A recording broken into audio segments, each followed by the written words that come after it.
Thank you so much. Thank you so much, Abe. All right. So like I said, instead of me droning on for 20 or 25 minutes, we're going to divide this up with members from the steering committee, the Metro CERT steering committee, talking about the work that we did over the past year. And so go ahead and go to the next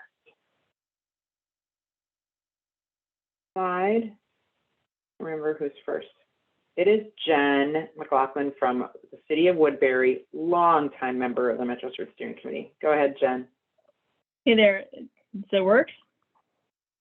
Can you hear me? Yep, we can hear. Oh, perfect, thanks. Okay, well, thanks so much for having me, allowing me to do this. And yeah, Abe, that was an amazing story. That was a tough one to follow. And yeah, I really appreciate your story. So as far as what I'll be talking about is our electric vehicle acceleration. As Diana said, I'm Jen McLaughlin with the city of Woodbury. She put in, I just noticed this longtime Metro CERT steering committee member. I didn't notice that when I saw the slide prior. You can go ahead and advance. So our focus on electric vehicles over the past year has been working with cities and through the city's Charging Ahead initiative and municipal utilities via learning and action cohorts, as shown here. Next.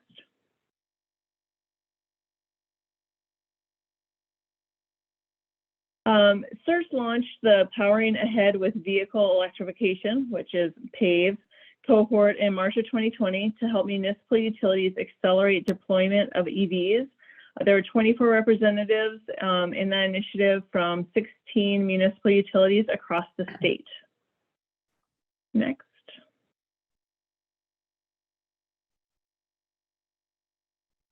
Cities, so there was a Cities Charging Ahead 1.0 and then Cities Charging Ahead 2.0, had 29 participating cities and 1 tribal nation.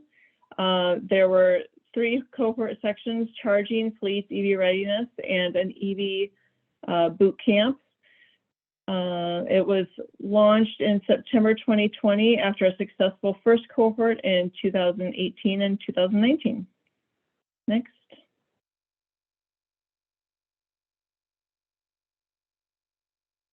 So this slide shows the different cities Charging Ahead participants in the area. Woodbury participated in both cities Charging Ahead cohorts 1.0 and 2.0. We just couldn't get enough information. Next.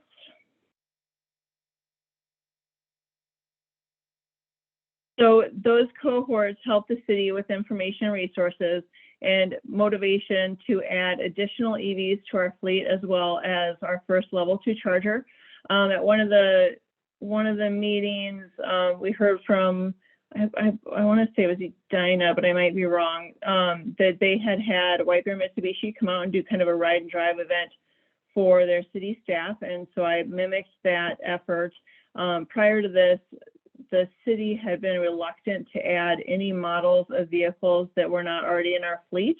And so we did not have any Mitsubishis. And so there was a lot of reluctance, but that ride and drive event for staff really helped us to turn the corner there once they were able to drive the vehicle and see the benefits of it.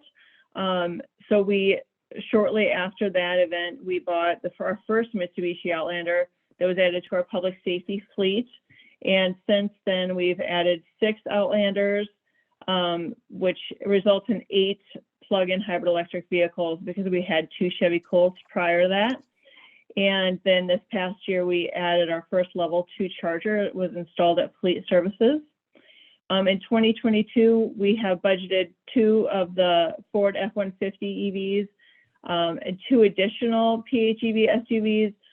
Don't know for sure if those will be Outlanders or what they might be there for 2022, so we'll see what's available. And then we are also installing 5 dual EV chargers at City Hall. So this year we're also, well, this year and next year we'll be participating in a couple of Excels programs. We're doing the Fleet Electrification Advisory Program, where we have installed telematics devices in 31 of our fleet vehicles to evaluate them for like whether they would be a good match with an EV vehicle in the future. And then the other program that we're doing is the fleet EV infrastructure pilot. And so this goes back to the project that we have at City Hall. We are redoing we're redoing the parking lot there. And so as part of that project, Excel is upgrading all of the infrastructure from the transformer to the charger. And then we just buy the chargers. And so we're planning to install those 5 dual chargers, and we'll retrofit or lay the conduit for additional chargers for future use. Next.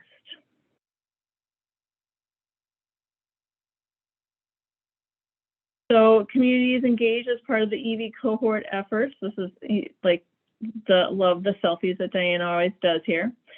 Cities Charging Ahead 1.0 had 28 cities participate. 2.0 had 30 cities, which were 14 returning cities.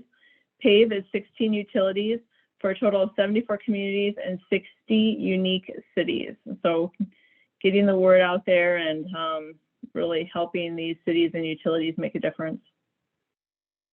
Nice. I think there's one more.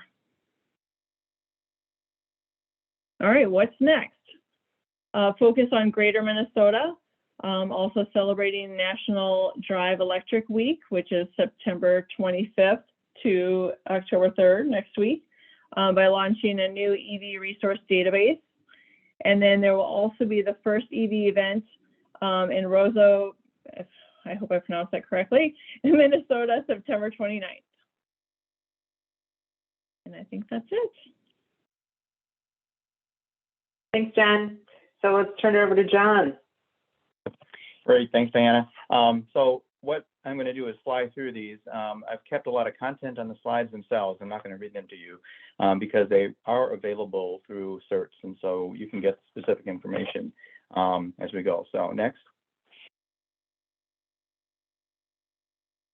Okay, so the key here is talking about seed grants here. Why does CERTs fund these seed grants? Well, I've bolded the key words here. It's really implementation of community-based type of things as far as energy efficiency and renewable energy is concerned. We want things that are highly visible and that are replicable, so these things can be scaled. And it really hopefully looks for projects that can be a good community education forum. Next.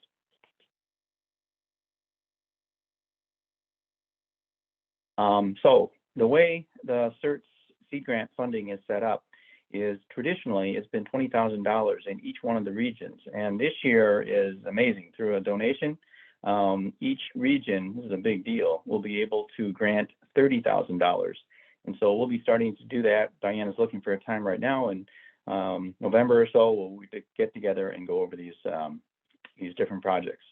Abe, we hope yours is one of them. Next.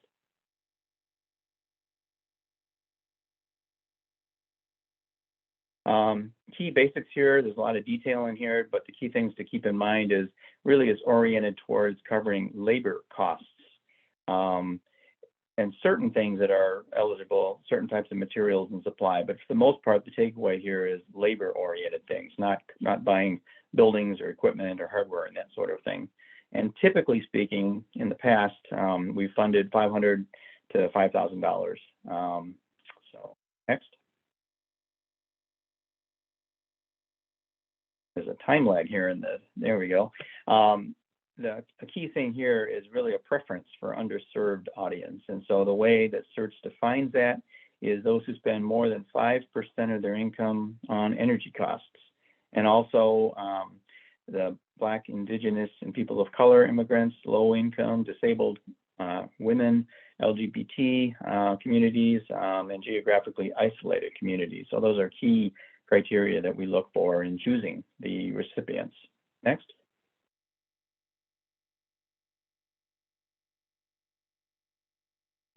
So quickly looking for things that are creative, looking for things that increase electrification, and you can see from here the emphasis on underserved and small businesses. Next.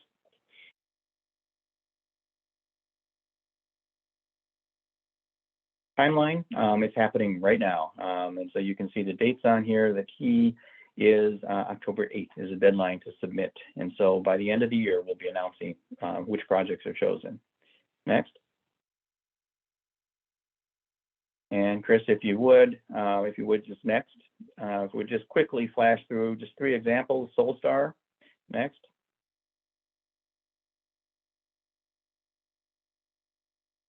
Camp C, next.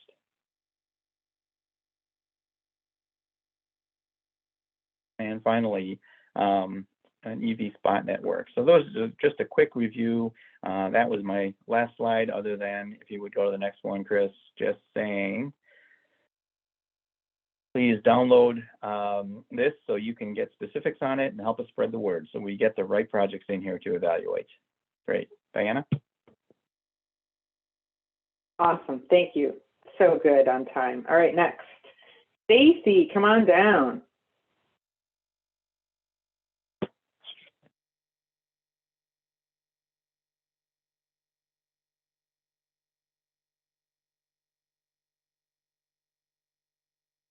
You're on mute, Stacy.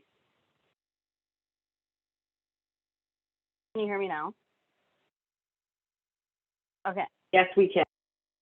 Okay, good. So thanks for asking me to speak. It's been great being on the Metro CERT steering committee for so many years and working on initiatives, not only in the metro area, but also throughout Minnesota. So today I'm going to talk about some of the projects we've worked on in the metro area for reducing energy burden, and also some of the initiatives CEE and CERTs have worked on jointly in outreach and education and looking towards the future. So next slide, please.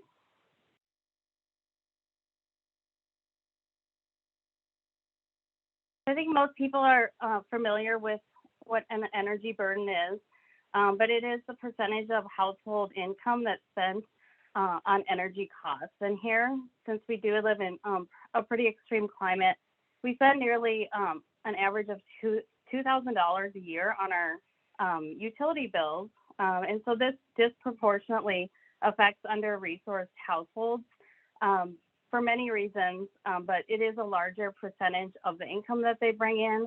And oftentimes, the homes aren't quite as efficient.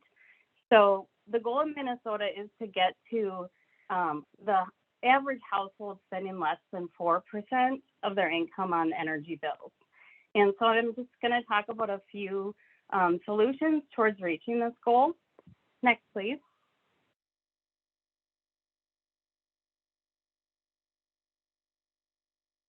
So there are some great programs that are available here in Minnesota to help with reducing costs. Programs sponsored by Xcel Energy and CenterPoint Energy, such as home energy squad visits that are free for income qualified households. So any households that have an annual income of under 60% of the area median income, you get access to free home energy squad visits.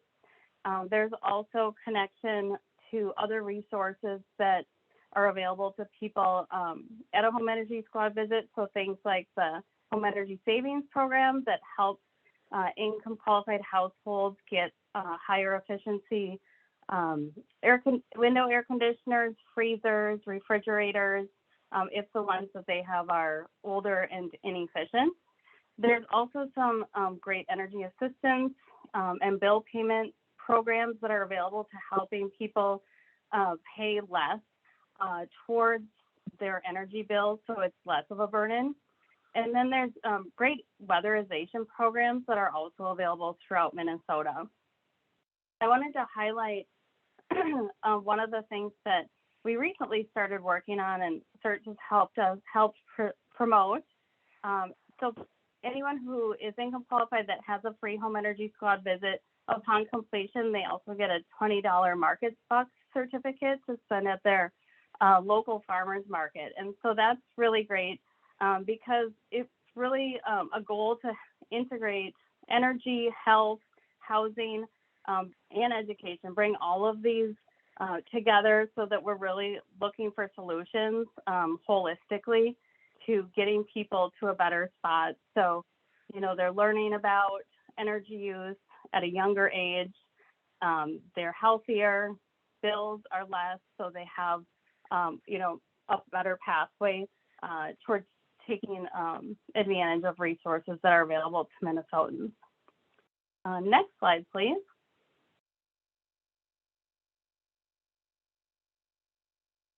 So one of the places we found that have a really very high energy burden are manufactured home parks, because there's a lot of older homes in some of the Minnesota parks, and they're very inefficient, and it really puts a high energy burden on people who live there. There's also a lot of immigrant families who live in these parks, and so with the help of CERTs, we've really been focusing on getting home energy squad visits and other programs in greater Minnesota to get people participating in these energy efficiency programs that are available to them. So I just wanted to highlight one of the fun programs we worked on with CERTs, and that was the Manufactured Home Park Challenge, getting home energy squad visits. There were 5 parks in the metro area that participated, and the prize was that they got a $300 gift card for enrolling their residents in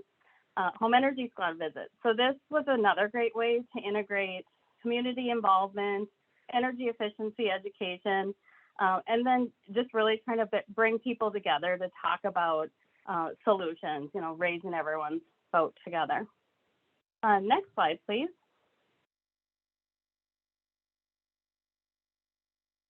So the problem, is that there are all of these houses, not only manufactured homes, there's actually nearly 500,000 houses in Minnesota that have inadequate insulation.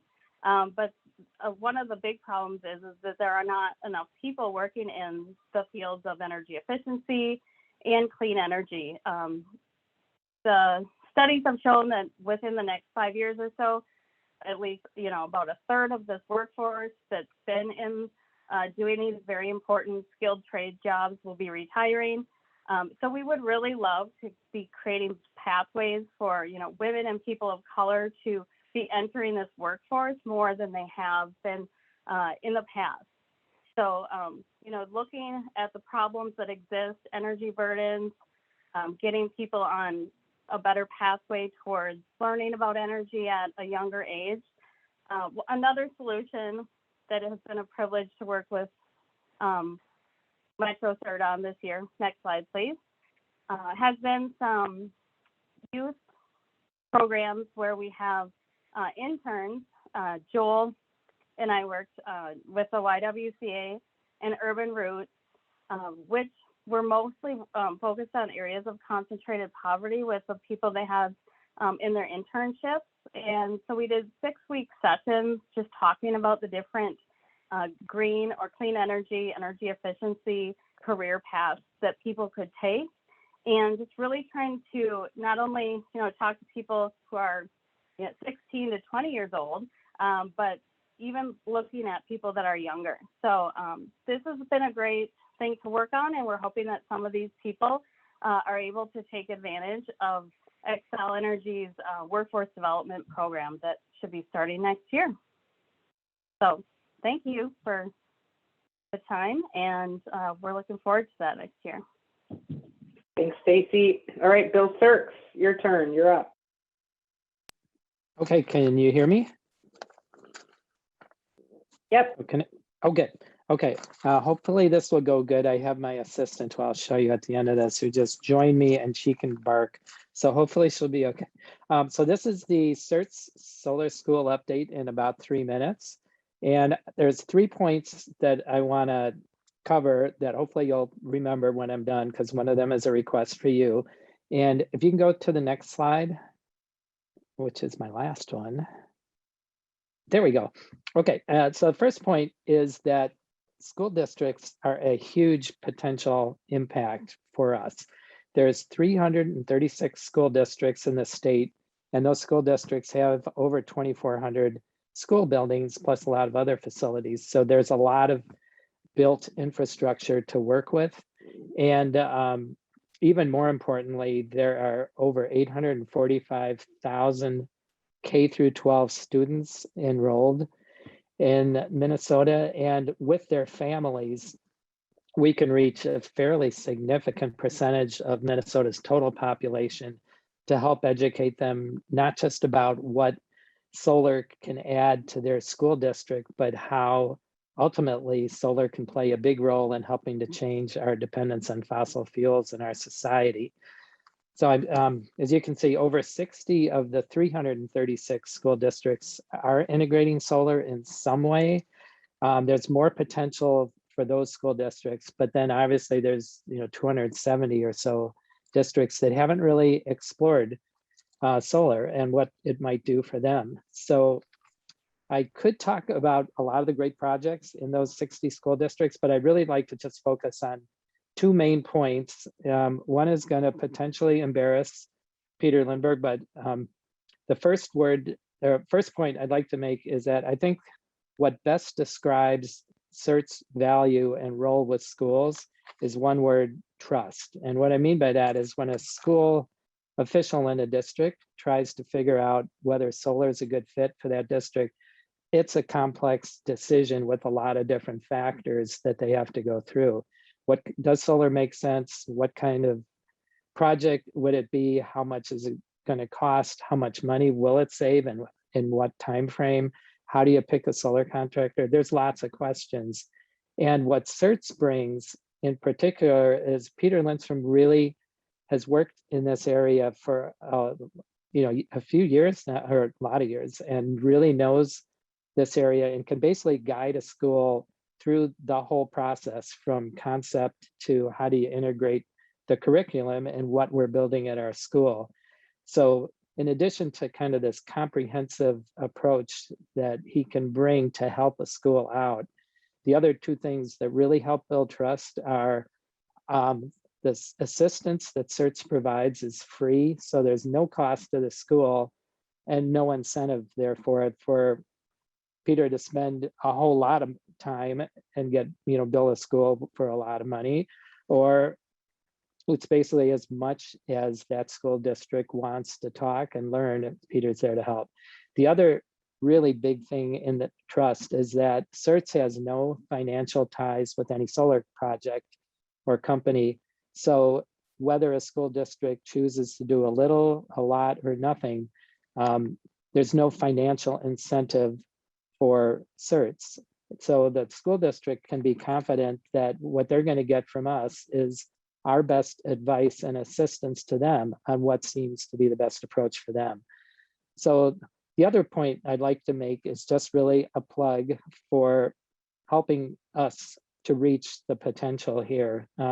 There's a really great database that CERTs has developed with a lot of different school officials. And what I've been doing for the last few months is trying to contact the district contacts that we have that haven't really done much with schools to see if they would be interested in talking with us, and particularly Peter, to kind of guide them and start thinking about, are there solar projects that would make sense for them? And that's where you can help if you do have a contact, because obviously somebody's in person would be the best. If we can get your assistance, that would be great. And then we can follow up and contact them. So that's about what I was hoping to cover. And thanks for your time. Thanks so much, Bill. Thank you. All right, next slide. I think it's either Leah or Aaron. I don't remember. It's Carmen. All right, Carmen.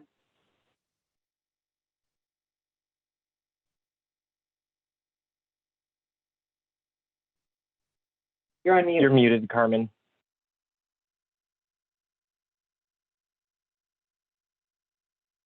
You were unmuted for, there you go. Okay, I thought I just had to unmute my phone. Yep. So, okay, sorry about that. No, thank you for the time today. I'm here to talk about the Latin business study. So CERTs was really fortunate to get a grant for a card. It's a card grant from the Department of Commerce. And if you want to go on to the next slide, we'll talk a little bit about this.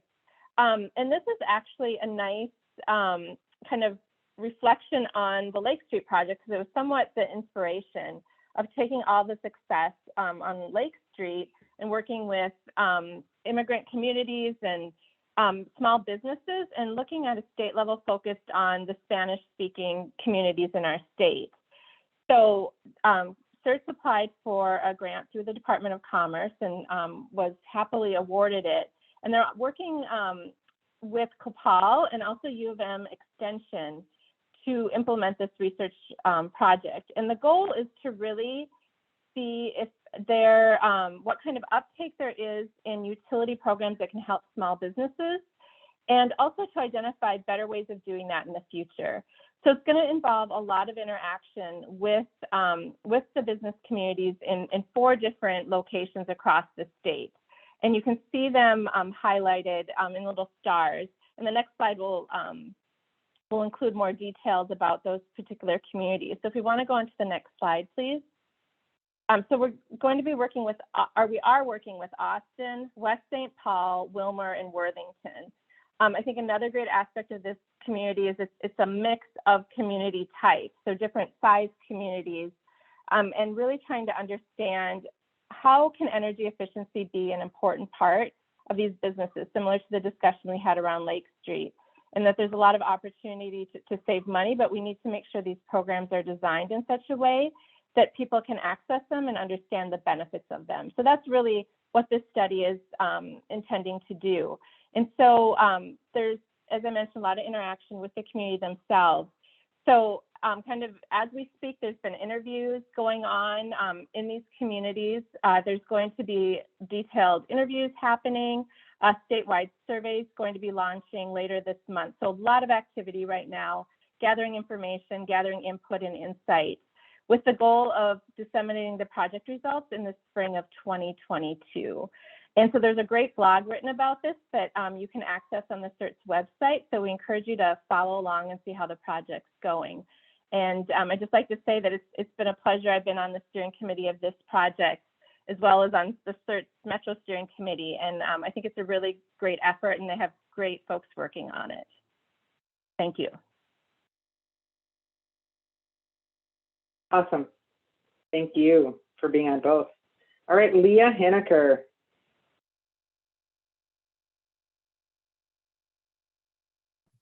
Hello.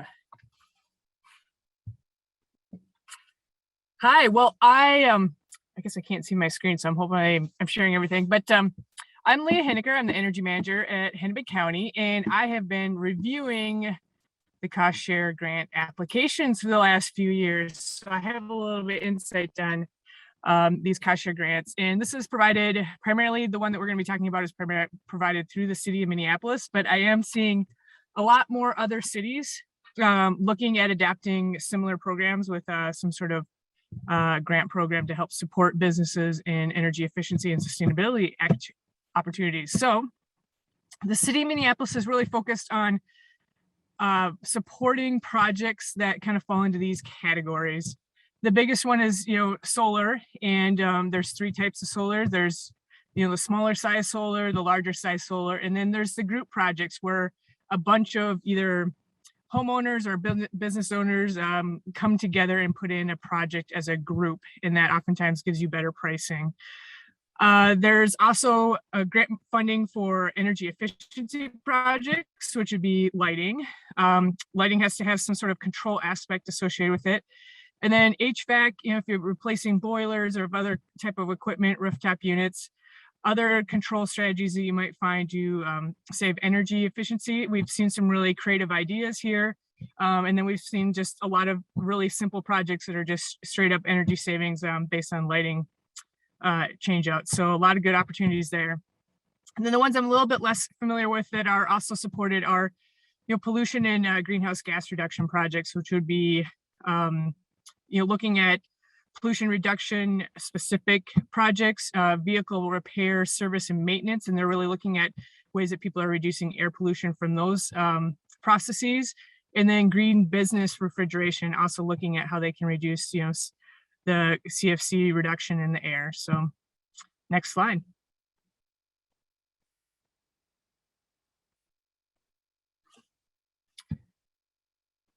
What's really cool about this program, and I think Abe kind of talked a little bit about this, is that they are trying to target areas that are, underserved communities, and the ones that you're seeing here in green on that box are the green zones. And so if you are in this area, or if you're working with a project in this area, or even know people in this area, they get special priority and a little bit of, they get higher points associated to evaluating their grants, and then they also get higher funding or additional funding opportunities. So people that are in the green zones are really encouraged to take a part of this. Then there's also very similar, there's green street priority areas, and you can look those up, but those are along certain corridors that are really trying to work with the civil unrest and other disparity opportunities. There's the 4D participation. So if you're a business or if you're a rental unit, then you have 4 rental units and you're participating in the 4D program, you can get some additional incentives and then also some extra bonus points on being awarded a grant. And that's really intended for encouraging low income housing, while also trying to encourage energy efficiency by giving them a benefit on energy efficiency projects and tax breaks. So obviously some prioritization towards civil unrest. If you've experienced that, you get some extra bonus points there. So any project that's gone through that would definitely benefit from this. And then if you are a building that is required to energy benchmark, or even voluntarily, I think benchmarking, but energy benchmarking is part of the City of Minneapolis's program if you're taking part in that, or if you've been identified as part of the energy benchmarking program to do energy audits, there's also some additional incentives for that, and even priorities given to those different areas in those buildings. So next slide.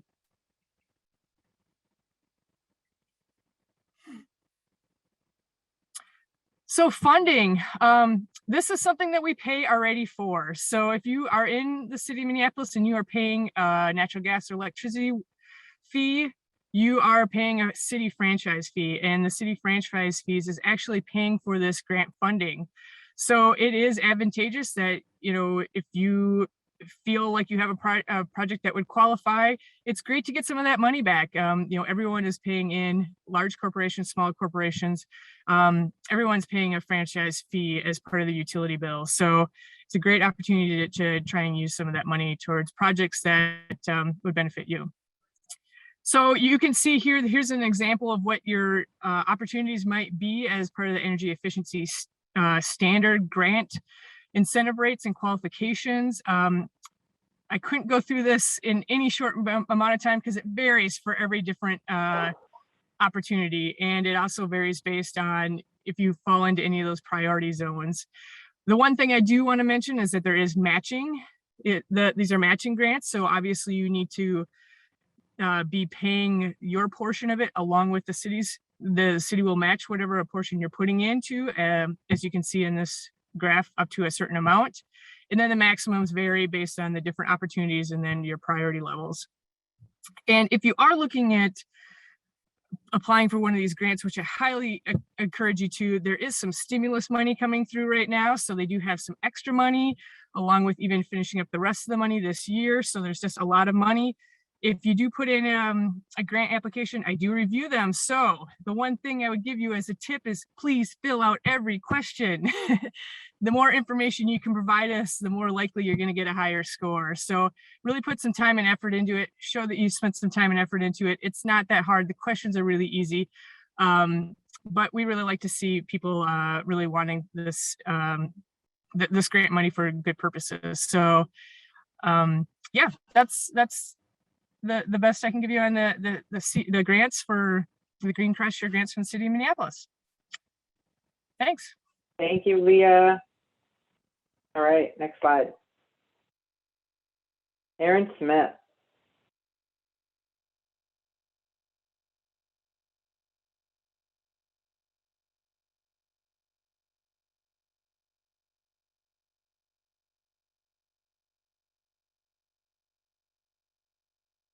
You look unmuted, but you have to speak, I can tell. I have you going on my phone too. Is that better? Yep, there you are. I hear you. Cool. Hello, I'm Erin Smith. I am the Community Development Director for the City of Carver. I'm on the CERT Steering Committee. and I call myself a general CERTs fangirl, so I added that, so just so everyone knows. Let's go to the next slide. So as part of the event, we wanted to do a little bit of outreach about a program that's currently available for many Minnesotans that might be having a tough time keeping up with expenses. So the Energy Assistance Program, or referenced here as EAP, is funded through the U.S. Department of Health and Human Services, and it provides assistance with things like home heating costs and furnace repairs. New to the program, starting October 1st, is that there will also be coverage for water utility expenses, so an additional bonus for the program. This program is really fantastic, I think, because it caters to both renters and homeowners, which isn't often the case. Next slide.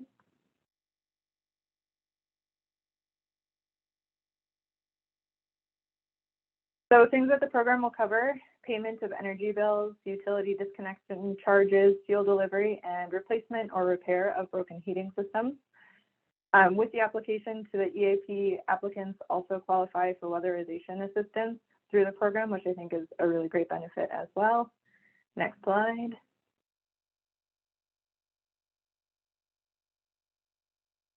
So with most programs, there is an income gap. So on the slide now, there are just some general numbers. So for a two-person household, it's 44,000 going up to 8 at 90,000. Something to think about and know is that these caps were recently raised. So if someone has been interested in this program before but didn't think they qualified, have them check again, because they might, because there is some additional money and additional income requirements for the program. So there's just a couple examples. If you want more information, there's obviously a ton available on the Commerce Department's website, which will be on the next slide, which we can go to. And then my last slide is just a flyer laying out the information with contact information and additional details. So like I mentioned, the website is listed there. If you know someone or anyone struggling to make ends meet for utility payments, please share this information. It is there, it is available, it is for them to use. Thank you. Awesome. Thank you so much. We're going to skip, as I said, small breaker groups. So you can go past that. Chris, thanks. Next. And I think we've talked a lot about sea grants, but just again, one more reminder. Next slide.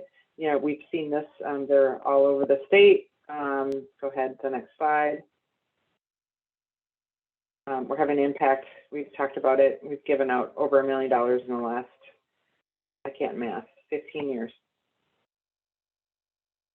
Go ahead. Now we're going to turn it over to Shannon. And I wanted to give Shannon plenty of time to be able to present and have some question and answer, and I'll keep my wrap up to 30 seconds. And then stick around for networking and trivia if you feel lucky. Shannon, thank you so much for being here. I just want to say that the seed grant that HourCar got was because Shannon and I had coffee together 2 falls ago when we were right in the middle of application process, and she was talking about her project. She was talking about needing more resources to engage communities, and I said, that sounds like a good seed grant, and it happened. So I'm super happy to have you here, Shannon. Thank you so much. Thank you, Diana. Hi, everybody. Yeah, my name is Shannon Crabtree. I am the senior planner and community manager at HourCar. Who don't know what HourCar is, we've been around, but we were formerly a program of the Neighborhood Energy Connection in St. Paul. When NEC merged with Center for Energy and Environment about, I think, 4 or 5 years ago, HourCar kind of spun off and became its own freestanding nonprofit. And here we are. So I'm here to talk today a little bit about the EV Spot Network and EV Car Share. So it's really exciting. In some of the former documentation and materials that we've used prior to us naming this, you might have heard the name Twin Cities Electric Vehicle Mobility Network, or TCEV-MN. That was a little bit of a mouthful, so we renamed it to EV, which is a little easier to remember. So next slide, please.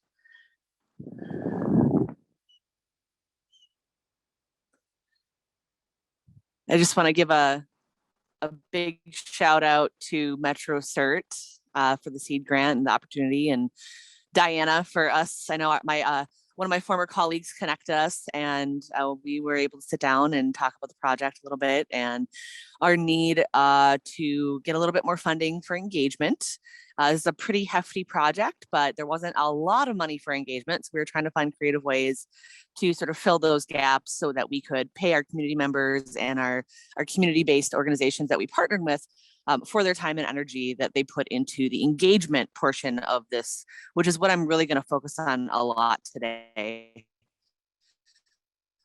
Also love to give a shout out to I Love Lake Street, because we did end up losing a car in 2020 to a fire during the civil uprisings, and they helped us replace it. And so now we have a Subaru actually on Lake Street at Midtown Global Market, and it's brand with the I Love Lake Street logo and stuff on the back and on the sides. So you'll see it if you're paying attention to that area. So that's really exciting. We actually just got that and put it back into the fleet on Monday of this week. So I just wanted to give that shout out. So to dive in, if we want to go to the next slide. This is a collaborative project. It's not just HourCar that's doing it. The city of St. Paul is really the lead on this. They're the project manager, Samantha Henningsen, has done a tremendous work on this. Also, City of Minneapolis has done a lot as well. Excel Energy, and then of course there's HourCar. I could list a lot of other partners, but these are kind of the 4 core partners, just so you all know. Next slide, please. So to give you an overview of what the EV Spot Network is, we've got about 70 charging hubs that will be installed. They're not quite there yet, but they're getting there. All powered by 100% renewable energy, and that's on part of Excel, which is really exciting. We will have about 150 electric vehicles, or maybe a little bit more, depending. We still don't have all of our vehicles yet. So you'll see those floating around by the spring of 2022. It's a one-way service model. So for some of you that remember Car to Go and the little smart cars, you can pick up on street these and then drive them anywhere within the home area and a trip within that. Our current model, which you see on this map is the little orange dots. Those are our two-way hubs, which is how HourCar has operated up until now. And those are basically cars that live at those hubs and have to be returned to those hubs. So it's a different kind of model. We're keeping both for now, which is exciting. We've had a lot of utilization in the last couple of years with our two-way fleet. So people still love that. So we're not planning on taking it away. This is approximately a 35 square mile home area. You can see the outline in black. And of course, we get questions about, why we aren't in certain neighborhoods. This is meant to be a network effect where you're never too far from a charging hub, so that if you want to, plug in a vehicle, you have the opportunity to do so. The project ideation on this project really started when HourCar kind of became its own freestanding nonprofit. So we're talking, as far back as 2017, really picked up in 2018 with some funding requests. And I was hired in 2019 to lead engagement efforts, and have since taken on some additional roles as HourCar senior planner and development manager. It's been a nice ride. We also have a variety of funding partners, including the American Lung Association, let's see, the St. Paul Foundation, the McKnight Foundation, 3M Gives, the Otto Bremer Trust, Minneapolis Foundation. Of course, I already mentioned Metro CERT. That's why we're here, right? The Energy Foundation. This is a project of the Bloomberg Philanthropies American Cities Climate Challenge, for those of you who know that program. And we received CMAQ dollars also from the Met Council, which was really huge and instrumental to seeing this project to fruition. We want to go to the next slide, please. So on this next slide, you're going to see just an example of what these hubs will look like. We'll have 2 chargers for EV car share, 2 chargers that are publicly available for people that either already own their own electric vehicles or are thinking about maybe purchasing one, but perhaps live in the area and live in a building where they don't have access to charging, right? So that's part of the trifecta, I guess, of this, is that it's multifaceted, it's multi-layered. Of course, you know, most of these charging hubs are located right near major transit lines. You know, this is concentrated in Minneapolis and St. Paul. Without getting too off topic, we are also exploring, we have another project that we're exploring, installing charging infrastructure and EV car share in multifamily units outside of the home area. So I won't go down that path since we don't have too much time, but that's really exciting as well. Next slide, please. Now to get into our community partners, we select 10 community-based organizations, which make up what we call the Core Partner Council. These organizations focus on issues of livability in their communities, such as housing, jobs, transportation, community safety, food access, and of course, much more. Each community organization was chosen because they are really deeply embedded in their community, and they really use their expertise to understand community needs and solve problems in very unique ways. Each neighborhood is in a neighborhood comprised of a majority BIPOC community members, wherein more than 40% of households live at or under the federal poverty line, which is formerly known as ACP 50 neighborhoods. These neighborhoods have lower car ownership rates than the average. They also have higher transit use as well. And of course, each community has, our core partners are really best situated to connect with community members to understand these needs more holistically. So we gave them a lot of leverage and sort of autonomy in doing their engagement with us. And next slide, please. So the thing that the SEED grant really allowed us to do was to host this convening specifically. It was March 11th, 2020. So right before everything kind of shut down. You know, we knew things were kind of a little weird, but we didn't know what was coming, obviously. But we had all met collectively in a space together, you know, had breakfast together, hung out in a room for 4 hours and kind of hashed out some of the details that we thought were important to move forward with engagement. You know, each of these leaders of these organizations, you know, gave us their time and energy to really kick this off. And then, of course, things shifted a lot after that. So we had to really pivot. There was a lot of communication that went in to, you know, to this process, right? It was not easy. I would say it was one of the most complicated processes I think I've ever been a part of. But I'm happy to say that it still turned out fairly well. And we still had a very robust engagement process. And we came up with a lot of good goals and came up with some great community feedback. If you want to go to the next slide, just to highlight some of the goals that we had. Our number one was really understanding barriers to access regarding HourCar's service, right? Both current and, you know, as we move toward the future.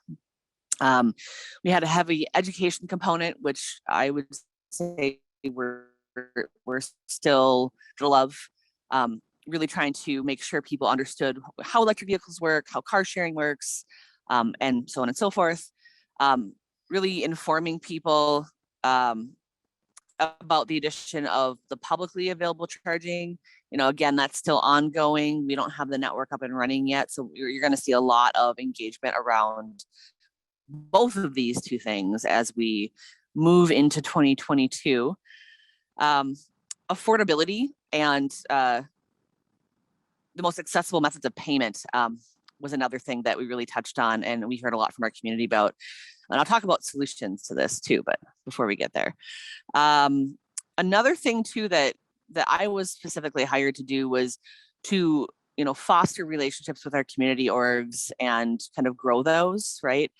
To really create those ongoing conversations and relationships so that we could work together to continue doing this work after this initial engagement was done.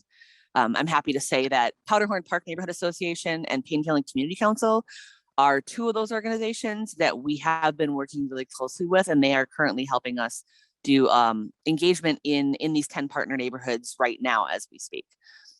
And then of course, the last two goals were really more around that we look to mitigate barriers through partnerships and to create programs to the community and the feedback that we received. Next slide, please. Now, we did some preliminary focus group engagement before we actually did this larger community engagement. So out of the combination of that and the engagement we did with our partners, these were the outcomes we received. A lot of this wasn't real surprising to us, but it was good to hear from our community about, what was considered to be something that they were, concerned about, worried about, wanted to see more of or less of or whatnot. The cost of car sharing, of course, especially for low wealth households or those without a steady full-time income was a huge thing. The fact that accessibility of service has a lot of layers and extends beyond monetary concerns. For example, we worked really closely with the North End neighborhood organization in St. Paul, which also has a large Karen population.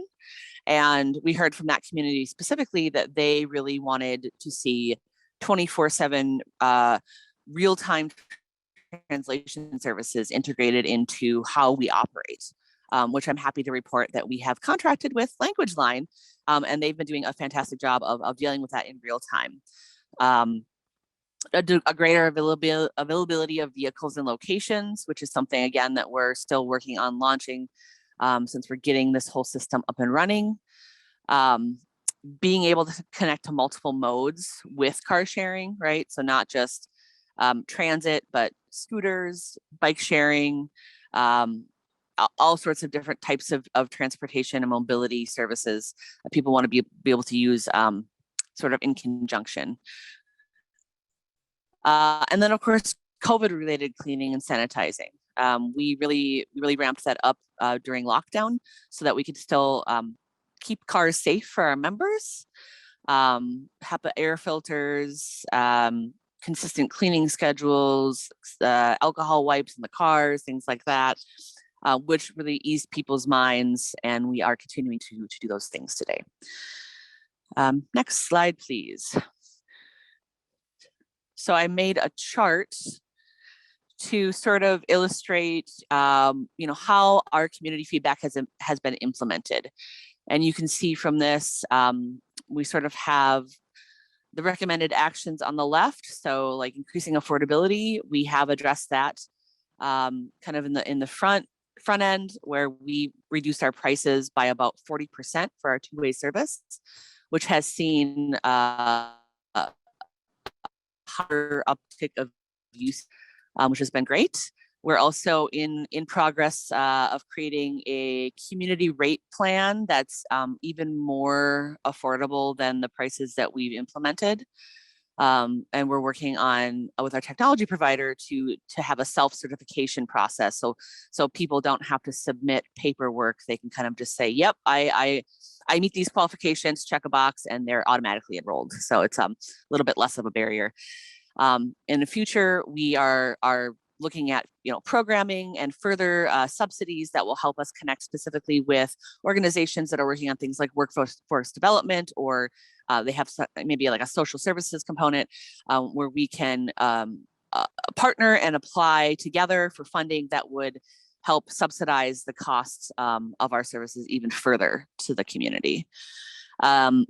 Building awareness, we did a little bit of that in the engagement, but we're really ramping that up now, and you'll be seeing a lot of that as we launch in 2022.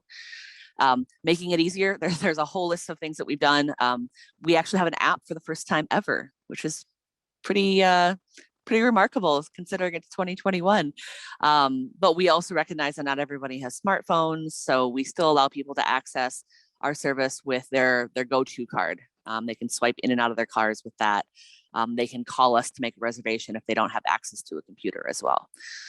And we intend on sort of making those improvements as we progress into launch and beyond. Translating into multiple languages, again, we have now a contract with Language Line so that we can accommodate folks 24/7 in real time. And you'll see our website start to have some translation widgets and things built into that as well. And the last thing is incorporating rideshare, which is, an interesting concept that our community really brought up. The idea that not everybody has a license or can drive, right? And wanting to, for folks to get access to this service as sort of like an add-on to what it already brings to the community.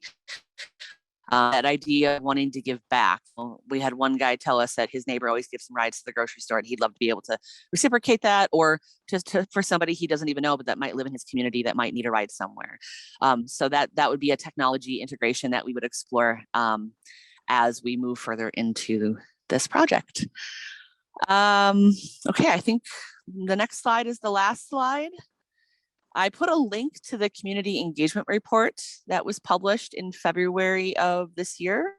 For those of you that want to read it, it's not too long. Don't be scared away by the word report. I also put my contact information here for anybody that would like to have a follow-up conversation or has any additional questions that we can't get to today, because I know we are about at time. So thanks everyone, and Diana, I will pass it back to you. Thank you so much, Shannon. We are so happy that we were able to fund that project. It was such a great project, perfect for what we were looking to fund. Are there any questions from folks?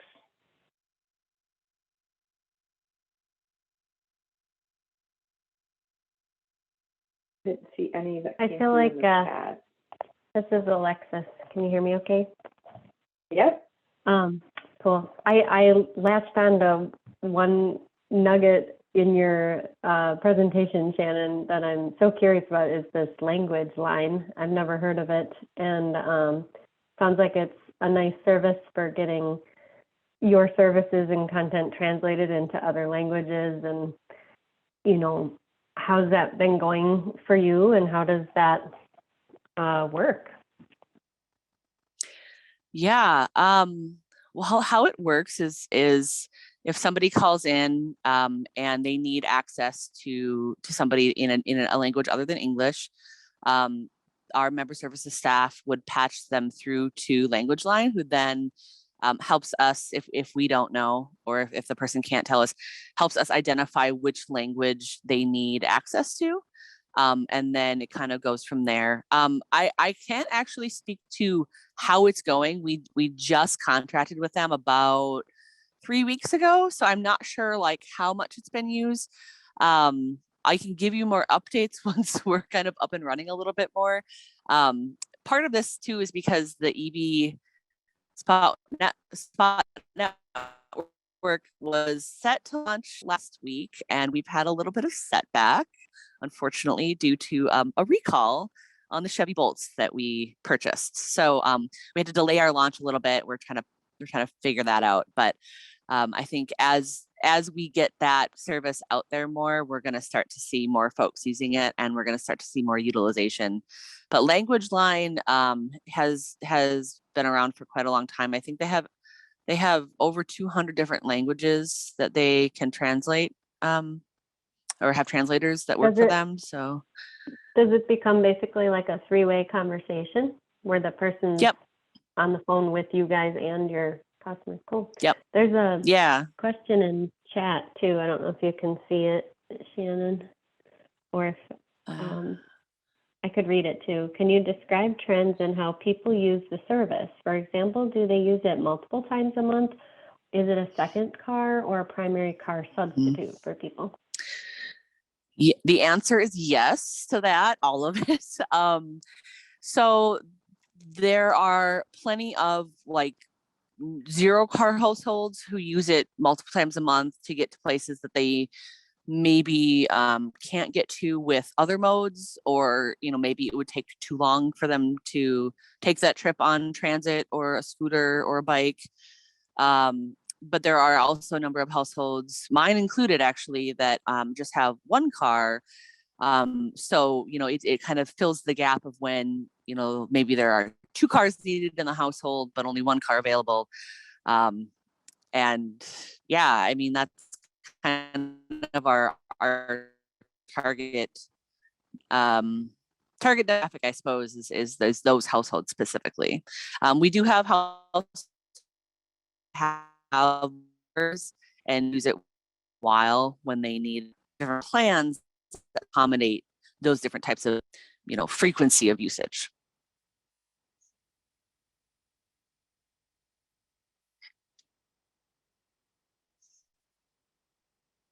All right, there's a couple other questions. Can you describe the trends in how people use service? For example, do they use it multiple times a month? Is it a second car or primary car substitute? And then a second question is, how are you, terrific work, how are you responding to the community insights you've received?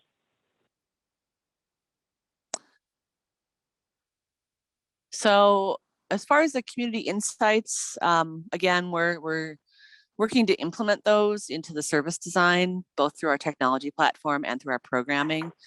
We're still kind of in the infancy stage on a lot of the programming, just because we haven't launched the EV Spot network yet. So we're trying to get everything kind of off the ground first.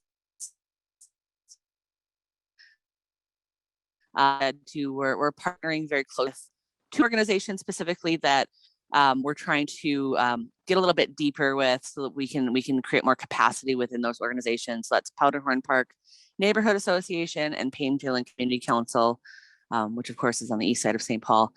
And we've been working closely with their teams to sort of strategize on how we can work together on climate change issues and energy issues within the community, and create some capacity within their organizations to do some work on transportation and affordable housing and food access and all sorts of things that sort of like intersect in those areas. And also have your providing car seats or booster seats for families that have young children. Yes. Short answer, yes, we have. We're still trying to figure out what that looks like, just because putting car seats in all the cars will take some funding, but we also want to provide that. So we're working with a couple different orgs that have some resources that might allow us to be able to do that. So those are the types of amenities too that people have talked about really wanting, or need in order to use the service, right? So that's one of those things. I know bike racks on the cars was another thing that people talked about, in order to, kind of back their bike and extend their trip longer. But yeah, I'm happy to talk about more of those types of details if anybody wants to email me and we can talk on a one-on-one.